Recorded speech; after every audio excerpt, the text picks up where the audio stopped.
Halo teman-teman, selamat pagi. Semoga semuanya dalam keadaan sehat walafiat agar kita dapat melaksanakan kegiatan pembelajaran pada pagi hari ini dengan baik dan lancar. Kami dari kelompok 1 akan mempresentasikan materi terkait peran mood dan motivasi terhadap proses berpikir. Tapi sebelum kita lanjut pada materinya, izinkan kami memperkenalkan diri.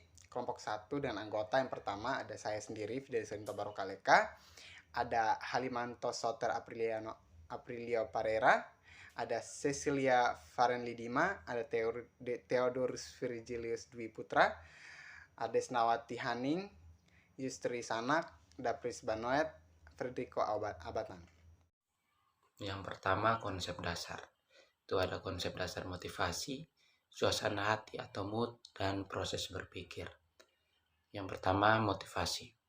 Jadi motivasi itu dapat diartikan sebagai keadaan yang memberikan energi, mendorong kegiatan atau moves, mengarah dan menyalurkan perilaku ke arah mencapai kebutuhan yang memberi kepuasan atau mengurangi ketidakseimbangan. Yang kedua ada suasana hati atau mood. Menurut Thayer, mood atau suasana hati adalah perasaan-perasaan yang cenderung kurang intens dan yang terjadi karena situasi dan kondisi yang sedang dialami.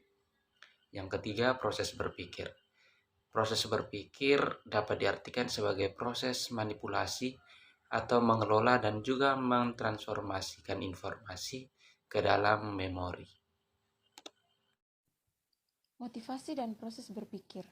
Motivasi adalah dorongan untuk melakukan sesuatu, termasuk aktivitas berpikir. Meskipun aktivitas berpikir banyak kali terjadi secara spontan tanpa disadari, tetapi dalam proses pengolahan informasi, terutama dalam proses belajar dan bekerja, motivasi memiliki peran yang besar. Bekerja dan belajar adalah bagian dari proses berpikir. Motivasi juga merupakan hal yang pokok dalam melakukan kegiatan belajar dan bekerja, sehingga tanpa motivasi, seseorang tidak akan melakukan kegiatan tersebut. Motivasi sebagai penggerak seseorang untuk melakukan suatu hal untuk tujuan yang dikehendaki. Bermula dari motivasi, seseorang memiliki semangat untuk menjadi lebih baik dari kegiatan bekerja dan belajar tersebut. Baik, materi selanjutnya mood terhadap pemikiran. Yang pertama ada kesesuaian dengan suasana hati atau mood kongruen. Kesesuaian dengan suasana hati menggambarkan gejala bahwa orang lebih mampu mengingat informasi yang cocok dengan keadaan emosinya pada saat mereka mempelajari materi tersebut. Jadi seseorang akan lebih mampu berpikir atau menangkap informasi pada saat cocok dengan keadaan emosinya. Yang kedua ada ketergantungan dengan kondisi suasana hati atau mood state dependent. Nah, ketergantungan dengan suasana hati menggambarkan bahwa materi yang dipelajari dalam suatu suasana hati tertentu akan diingat kembali atau recall atau dikenali lagi lebih baik ketika seseorang dites dalam keadaan emosi yang sama dengan suasana hati saat belajar. Jadi seseorang akan mudah mengingat informasi atau lebih mudah berpikir pada saat dia mengalami emosi yang sama dengan pada saat dia sementara belajar. Next. Ya, baik, yang berikut adalah sumber daya kognitif.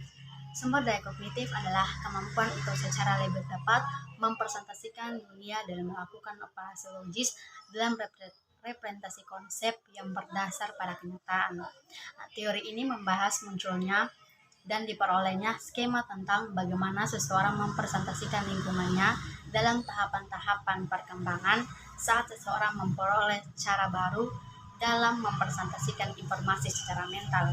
Nah, sumber daya kognitif menggambarkan kapasitas mental yang tersedia untuk menjalankan berbagai kegiatan pengolahan informasi. Alokasi kapasitas kognitif dikenal sebagai perhatian atau attention. Perhatian terdiri dari dua dimensi, yaitu yang pertama arahan atau direction, itu menggambarkan fokus perhatian, dan yang kedua itu intensitas, itu mengacu pada jumlah kapasitas yang difokuskan pada arahan tertentu. Karena kapasitas tersebut terbatas, orang harus selektif dalam apa yang mereka perhatikan dan berapa banyak perhatian dialokasikan selama pengolahan informasi. Oke, selanjutnya yaitu Asumsi dalam teori sumber daya kognitif.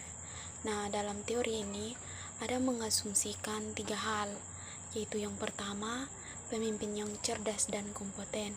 Nah, dalam pemimpin yang cerdas dan kompeten ini, dia membahas tentang seorang pemimpin yang cerdas dalam membuat rencana, dalam membuat keputusan, dalam membuat strategi yang lebih efektif dibandingkan dengan seorang kepemimpinan dengan kecerdasan yang lebih rendah. Selanjutnya itu yang kedua adalah stres.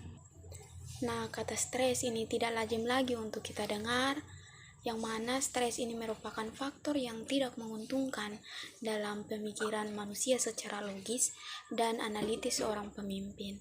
Nah, stres ini menurunkan rasionalitas, tetapi efek stres ini bisa diatasi dengan pengalaman dan kecerdasan seseorang pemimpin. Yang ketiga yaitu perilaku direktif. Jadi perilaku direktif ini dia berbicara tentang kepemimpinan yang paling baik, meskipun seorang pemimpin itu cerdas, mampu membandingkan strategi dengan membuat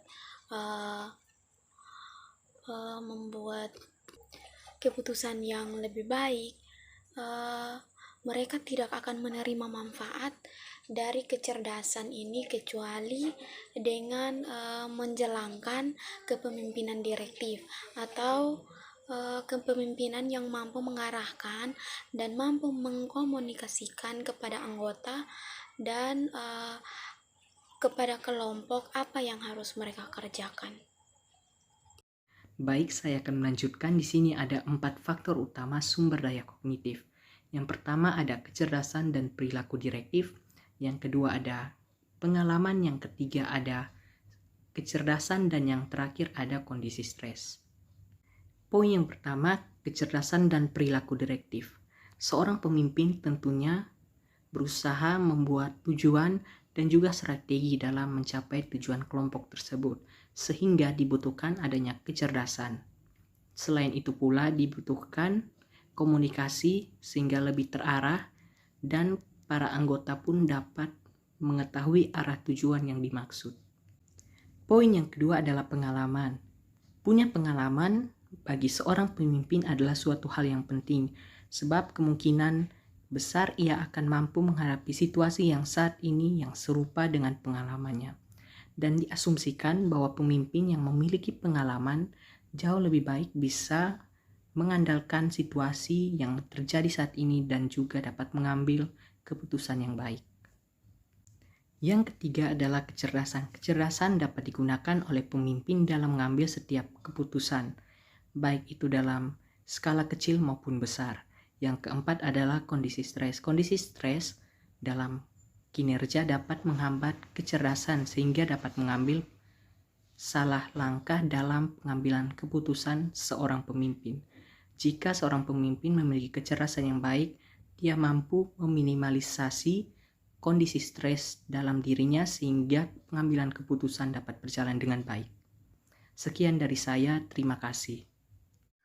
Baik, terima kasih untuk teman-teman pemateri yang sudah menyampaikan materinya dengan baik. Jadi, mood dan motivasi itu memiliki peranan yang sangat penting dalam proses berpikir. Oleh sebab itu, menjadi sangat penting untuk kita, terutama untuk mahasiswa dan pelajar, untuk memiliki mood yang atau suasana hati yang positif dan memiliki motivasi agar kita dapat berpikir dengan baik dan jernih. Oleh sebab itu sangat penting bagi kita sebagai mahasiswa untuk meningkatkan mood atau memiliki suasana hati yang positif dan semangat atau motivasi agar kita dapat meningkatkan prestasi belajar kita. Oke, dengan demikian berakhirlah penjelasan dari kelompok 1 sudah selesai dan terima kasih.